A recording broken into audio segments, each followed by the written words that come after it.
بسم اللہ الرحمن الرحیم۔ اللہ تبارک و تعالیٰ کے پاکیزہ نام سے شروع کرتے ہیں جو بہت مہربان نہایت رحم والا ہے۔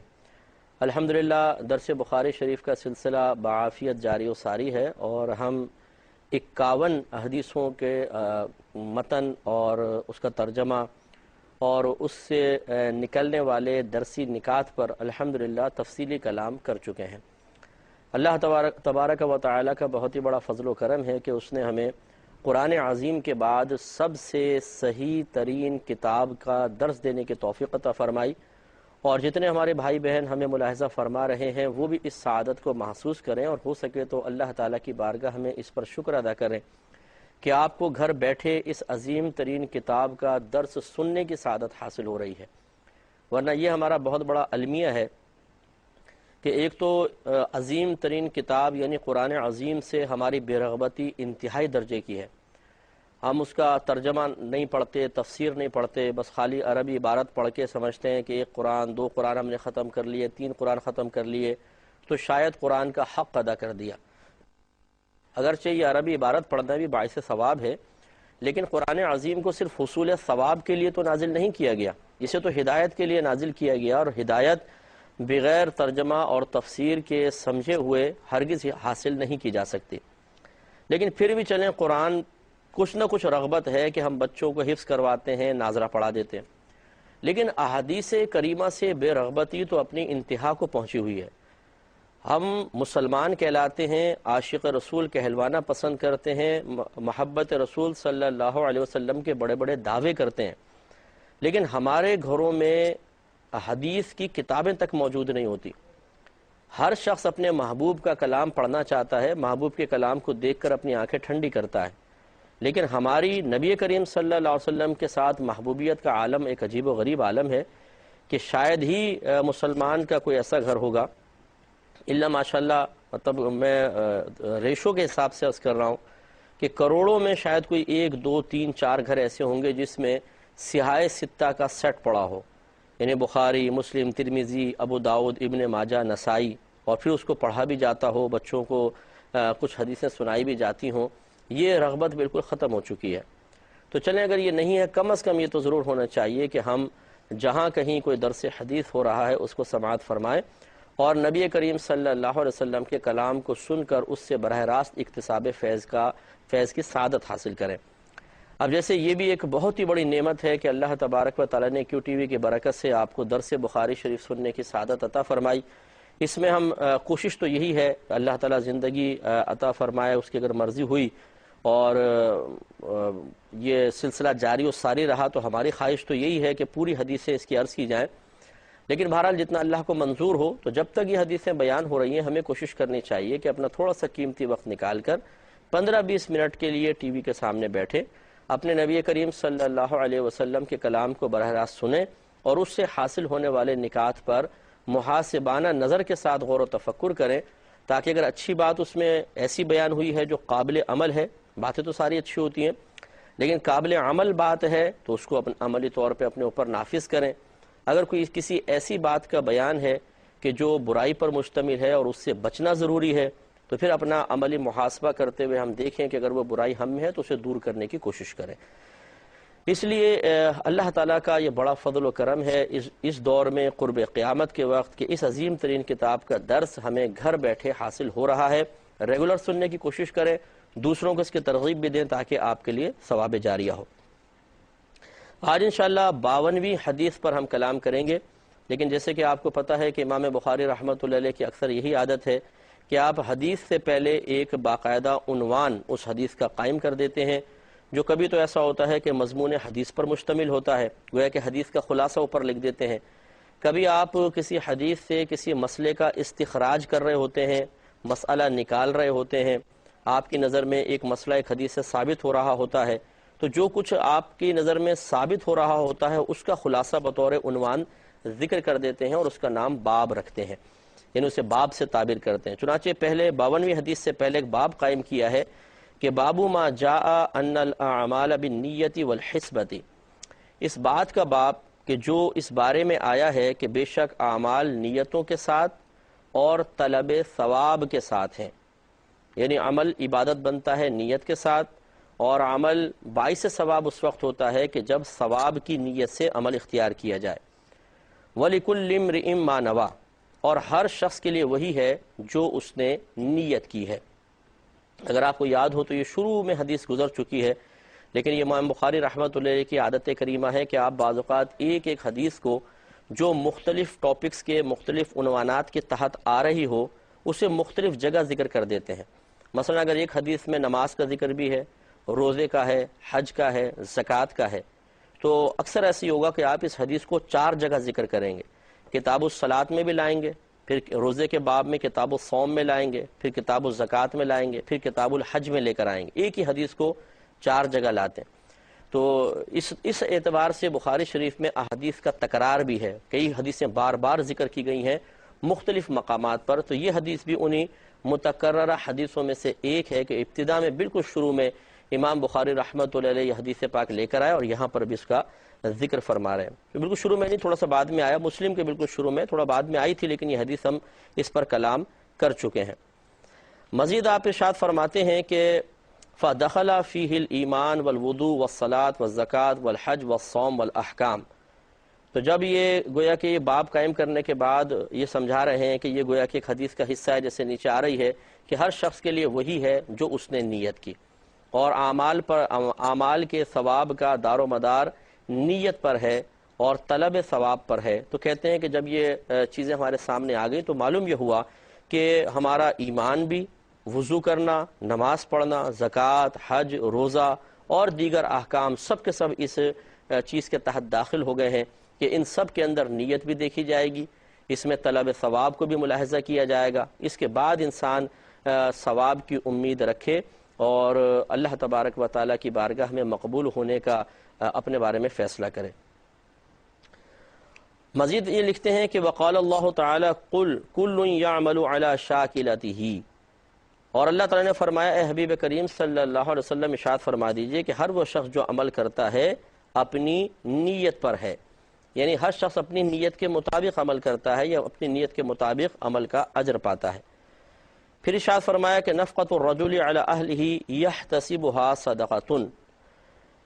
کہ مرد کا وہ خرچہ جو وہ اپنی اہل پر کرتا ہے اسے صدقہ شمار کیا جاتا ہے، یا اللہ تعالیٰ اس کو صدقہ شمار کرتا ہے۔ یحتسبها صدقۃ کر لیں تو اللہ تعالیٰ اسے صدقہ شمار فرماتا ہے۔ اس پہ بھی حدیثیں لائیں گے، بھی صرف باب قائم کر رہے ہیں۔ اور پھر کہا کہ وقال النبی صلی اللہ علیہ وسلم ولکن جہاد ونیۃ، اور نبی کریم صلی اللہ علیہ وسلم نے ارشاد فرمایا کہ لیکن جہاد ہے اور نیت ہے۔ یعنی یہ سب حدیثوں کے ٹکڑے ہیں جو آگے اوپر آپ نے ذکر فرمائے، اب اس کے تحت حدیث لے کر آئیں گے۔ اور یہ جو حدیث اس کے تحت لائے ہیں یہ حضرت عمر رضی اللہ تعالی عنہ سے مروی ہے۔ یہ کہتے ہیں کہ نبی کریم صلی اللہ علیہ وسلم نے ارشاد فرمایا کہ الاعمال بالنیت، اعمال نیت کے ساتھ ہیں۔ اس کی تشریح میں کر چکا ہوں کہ فقہ حنفی کے روشنی میں یہاں پر ایک لفظ محذوف ہے، پوشیدہ ہے، ثواب الاعمال بالنیت، یعنی اگر ہم اس حدیث کے ظاہر کو دیکھیں تو اس کا مفہوم یوں بنے گا کہ اعمال نیتوں کے ساتھ ہیں، یعنی نیت ہوتی ہے تو عمل وجود میں آتا ہے، نیت نہ ہو تو عمل وجود میں ہی نہیں آئے گا۔ حالانکہ ایسا نہیں ہے، کثیر مرتبہ ایسا ہوتا ہے کہ ہمارے قلب میں کوئی نیت موجود نہیں ہوتی ہے لیکن اعمال ظہور پذیر ہو جاتے ہیں، ہم سے بہت سے اعمال و افعال کا صدور ہو جاتا ہے۔ اس کا مطلب یہ ہے کہ چونکہ اس حدیث کا ظاہر مضمون ایک مسلمہ واضح حقیقت کے خلاف ہے، تو یہ کیسے ہو سکتا ہے کہ نبی کریم صلی اللہ علیہ وسلم ایک بالکل واضح صریح اور مسلمہ حقیقت کے خلاف کلام کریں؟ صاحب حکمت ایسا نہیں کرتا ہے۔ لہذا جب اس قسم کا کوئی معاملہ ہوتا ہے کہ قرآن یا کی آیت یا نبی کریم صلی اللہ علیہ وسلم کی کسی حدیث کے ظاہری مضمون کو لیا جائے تو اس میں ظاہری طور پر کوئی قباحت یا اعتراض نظر آتا ہے، تو پھر مجتہدین اور شارحین کا کام ہوتا ہے کہ وہ غور و تفکر کر کے اصل مقصود مصطفیٰ پر توجہ کرتے ہیں کہ نبی کریم صلی اللہ علیہ وسلم یہاں کہنا کیا چاہتے ہیں، اور اس مقصود مصطفیٰ صلی اللہ علیہ وسلم کی تعیین کے بعد ایک ایسا مفہوم سامنے لے کر آتے ہیں کہ جس پر اس قسم کا کوئی اعتراض قائم نہیں ہوتا ہے۔ لہذا علماء احناف نے ارشاد فرمایا کہ یہاں گویا کہ نبی کریم صلی اللہ علیہ وسلم یوں فرمانا چاہتے ہیں کہ ثواب الاعمال بالنیت، اعمال کے ثواب کا دار و مدار نیت پر ہے۔ اب اس کے نتیجے نکلے گا کہ بسا اوقات انسان کی نیت کے بغیر بھی عمل مارز وجود میں آ جاتا ہے، لیکن نیت کے بغیر جو عمل مارز وجود میں آتا ہے اس پر ثواب نہیں ملے گا۔ قصد و ارادے کے ساتھ، نیت کے ساتھ جب انسان ایک عمل کو کرتا ہے تو اللہ تبارک و تعالیٰ اس کو عبادت میں شمار فرماتے ہوئے اس پر ثواب عطا فرماتا ہے۔ جیسے کوئی بغیر نیت کے وضو کر لے، مثال کے طور پہ سمندر پہ گیا، اس نے پانی میں ڈبکی لگائی، آزائے وضو پر پانی بہہ گیا، باہر نکلے گا وضو ہو گیا، اس لیے کہ پانی فی نفسی ہی بذات بغیر کسی نیت کے پاک کرنے والا ہے، تو وہ باوضو ہو گیا۔ لیکن چونکہ اس نے وضو کی نیت نہیں کی تھی تو اس وضو پہ اس کو ثواب نہیں ملے گا۔ ہاں اگر سمندر میں داخل ہونے سے پہلے وہ یہ قصد و ارادہ کر لے کہ میں جا ہی رہا ہوں، نہا ہی رہا ہوں، اور یہ پانی جب میرے اعضائے وضو سے گزرے گا تو میں وضو کی نیت بھی کرتا ہوں کہ اللہ کی رضا کی خاطر وضو کر لیتا ہوں، اب جب وہ جا کر نہائے گا تو اس کا وضو بھی فوراً ہو جائے گا اور اس پر ثواب بھی ملے گا۔ مزید نبی کریم صلی اللہ علیہ وسلم نے ارشاد فرمایا، اور ہر شخص کے لیے وہ ہے جو اس نے نیت کی، بس وہ شخص کہ اس کی ہجرت اللہ تبارک و تعالی اور اس کے رسول کی طرف ہو تو اس کی ہجرت اللہ تعالیٰ اور اس کے رسول کی طرف ہی شمار ہوگی، اور وہ شخص کہ اس کی ہجرت دنیا کے لیے ہو تاکہ وہ اس کو پالے، یا کسی عورت کے لیے ہو تاکہ وہ اس سے شادی کر لے، تو اس کی ہجرت اسی چیز کی طرف شمار کی جائے گی کہ جس کی طرف اس نے ہجرت کی ہے۔ تو یہ میں آپ کو پہلے اس پہ پوری تفصیلی کلام ہم کر چکے ہیں۔ یہ اصل میں اخلاص کی طرف نبی کریم صلی اللہ علیہ وسلم نے واضح اشارہ فرمایا۔ پہلے تو یہ بات بیان فرمائی کہ اگر عمل پر ثواب چاہتے ہو تو اللہ کی رضا کی خاطر نیت کے ساتھ کرو۔ دوسرا یہ کہ اگر یہ چاہتے ہو کہ اللہ تعالیٰ کی بارگاہ میں وہ عمل مقبول ہو تو پھر اخلاص کو پیش نظر رکھو کہ وہ عمل صرف اور صرف اللہ تعالیٰ کے لیے ہونا چاہیے۔ لہذا جس عمل سے اللہ تبارک و تعالیٰ کے قرب کا، درجات کی بلندی کا، نیکیوں کا، جنت کا ارادہ ہو اور اس پہ وہ یہ چیزیں ملتی بھی ہوں، حاصل بھی ہوتی ہوں، اسے اگر ہم نے کسی دنیاوی غرض کے لیے کیا، چاہے دنیا میں منافع کے لیے یا لوگوں میں عزت حاصل کرنے کے لیے، تو اس پہ ثواب کا ترتب نہیں ہوگا۔ اور اگر کوئی اس قسم کے اعمال کو اللہ تعالیٰ اس کے رسول کی رضا کی خاطر کرے گا،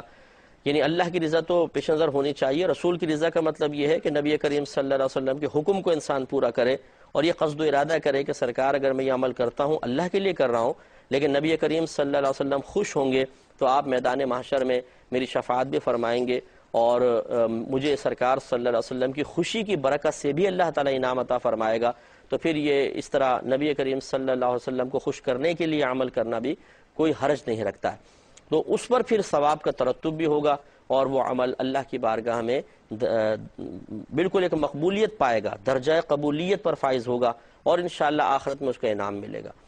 تو اب ہمارے ہاں یہی ہوتا ہے، ہم نے جسے پہلے بھی کلام کرتے ہوئے کہا کہ ہم اپنے نیک اعمال کو جلدی کیش کروانا چاہتے ہیں، کیونکہ انسان جلد باز واقع ہوا ہے اور نفس یہ چاہتا ہے کہ ہر طریقے سے مجھے لذت حاصل ہو، تو اب وہ کبھی تو اس لذت کے حصول کے لیے نیک اعمال کو ہی کیش کرنے کی دعوت دے دیتا ہے۔ مثلا ہم نے کوئی نیک عمل کیا تو ہمیں ترغیب دے گا اس کو لوگوں کے درمیان سناؤ، ان کو بتاؤ کہ میں کیا کیا کرتا ہوں، تاکہ یہ تمہیں تعجب خیز نگاہوں سے دیکھیں،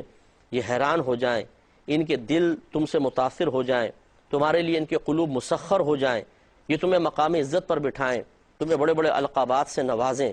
تو پھر انسان جب یہ شیطانی اور نفسانی وسوسہ قبول کر لیتا ہے تو پھر آپ دیکھیے کہ محافل میں بیٹھ کے کیسے کیسے انسان اپنے کارنامے بیان کرتا ہے، میں نے اتنے حج کیے ہیں، ہم نے تو جی اتنے عمرے کیے ہیں، اتنی مسجدیں بنائی ہیں، ہم نے تو اتنے غریبوں کو چندہ دیا ہے۔ جب کوئی بڑا ایونٹ آتا ہے جیسے مطلب میلاد مصطفیٰ صلی اللہ علیہ وسلم تو ہم اتنی دیگیں پکا دیتے ہیں۔ اس طرح بہت سے لوگ اپنے کارنامے بیان کر کے اور پھر لوگوں کی طرف دیکھتے ہیں کہ میری اس گفتگو سے لوگوں پہ کیا اثر طاری ہوا۔ اگر یہ دیکھتے ہیں کہ وہ بڑے متاثر ہیں، ان کی آنکھیں پھٹی ہوئی ہیں، حیرت زدہ ہیں اور اسی طرح ایک دوسرے کو دیکھ کر یوں کر رہے ہیں تو بڑا نفس میں مزہ آتا ہے، سکون ملتا ہے۔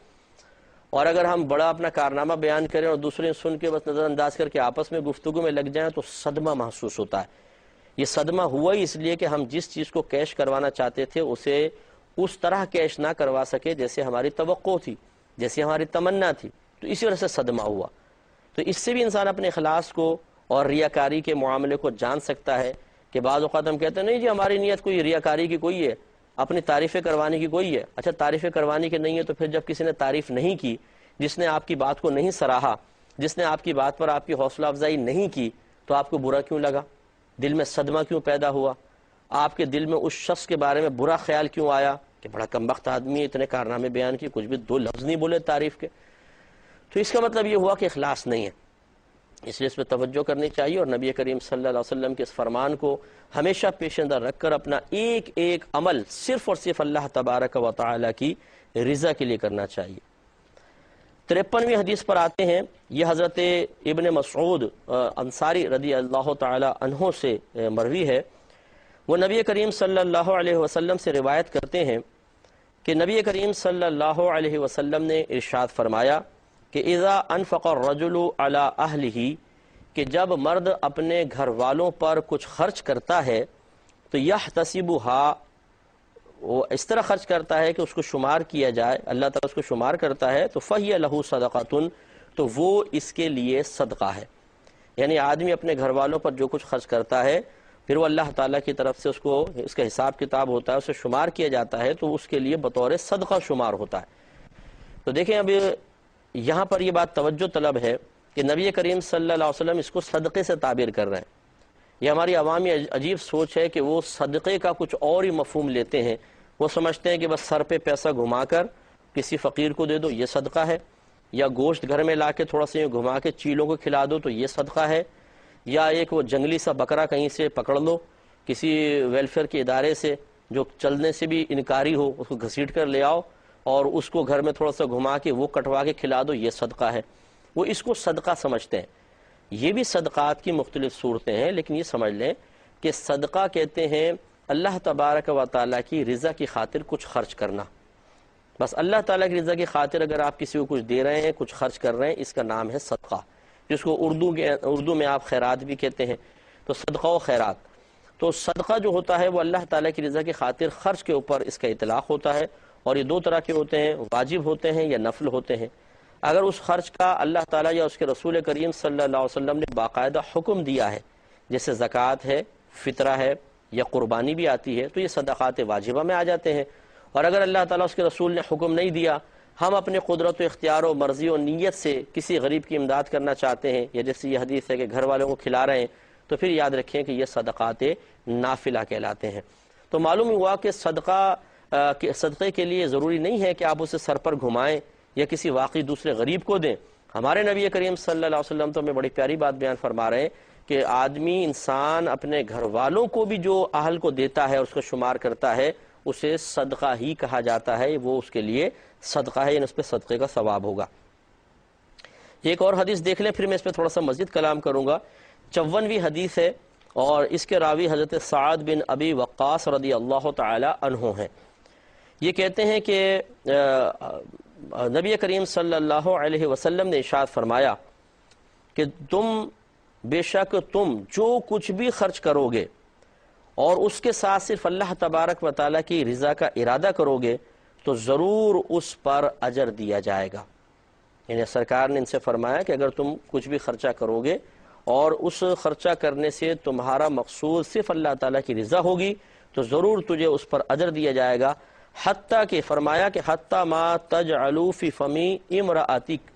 یہاں تک کہ جو ایک لقمہ تو اپنی زوجہ کے منہ میں رکھتا ہے، اللہ تبارک و تعالیٰ اس پر بھی تجھے اجر و ثواب عطا فرمائے گا۔ تو معلوم یہ ہوا کہ دیکھیں اجر و ثواب کا تعلق یہی نہیں ہے کہ آپ کسی غریب کی شادی کر دیں، آپ کسی فقیر کو دے دیں، بلکہ اللہ تبارک و تعالیٰ اور اس کے رسول کریم صلی اللہ علیہ وسلم نے تو اس عمل میں بھی ثواب رکھا ہے کہ آپ حلال کا لقمہ اپنی زوجہ کے منہ میں دے دیں، اپنے گھر والوں پر حلال رزق سے خرچ کر دیں، یہ بھی صدقہ ہے اور باعث اجر و ثواب ہے۔ اس پہ انشاءاللہ کلام ضرور کریں گے، لیکن نیکسٹ پروگرام میں وآخر دعوانا ان الحمدللہ رب العالمین۔